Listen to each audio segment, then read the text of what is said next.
Justin Trudeau কানাডার প্রধানমন্ত্রী পদ থেকে সরে দাঁড়ানোর পর মঙ্গলবার থেকে নতুন প্রধানমন্ত্রীর খোঁজ শুরু হয়েছে। পদত্যাগের কারণ হিসেবে যুক্তরাষ্ট্রের সঙ্গে সম্ভাব্য বাণিজ্য যুদ্ধ ও দেশের অভ্যন্তরীণ বিভক্ত রাজনৈতিক পরিস্থিতিকে দায়ী করা যায়।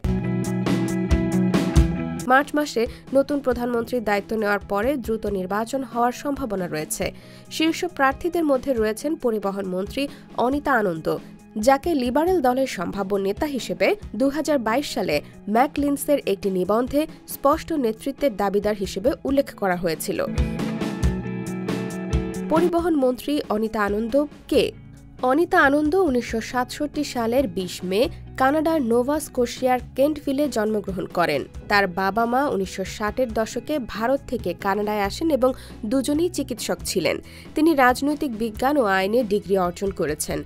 অক্সফোর্ড বিশ্ববিদ্যালয় থেকে bachelor of arts in jurisprudence degree সহ ডালহাউসি বিশ্ববিদ্যালয় এবং টরন্টো বিশ্ববিদ্যালয় থেকে উন্নত আইনের ডিগ্রি সম্পন্ন করেছেন।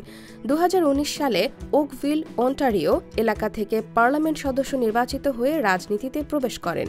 এর আগে তিনি একজন স্বনামধন্য একাডেমিক ছিলেন এবং ইয়েল বিশ্ববিদ্যালয়ে শিক্ষা দিয়েছেন। তার বিশেষজ্ঞতা ছিল আর্থিক বাজার নিয়ন্ত্রণ ও কর্পোরেট শাসন।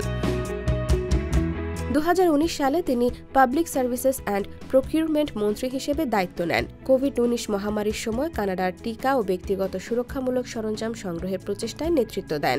২০২১ সালে প্রতিরক্ষা মন্ত্রী হন এবং রাশিয়ার সঙ্গে সংঘাতের সময় ইউক্রেনকে সহায়তা প্রদান করেন। ২০২২ সালে পরিবহন মন্ত্রী হন এবং কানাডার রাস্তাঘাট, মহাসড়ক ও রেলপথ উন্নত করার উপর নজর দেন। অনিতা আনন্দ একজন ভারতীয় বংশোদ্ভূত নারী হিসেবে কানাডার বহুত্ববাদী রাজনৈতিক প্রেক্ষাপটে একটি প্রতীকী চরিত্র।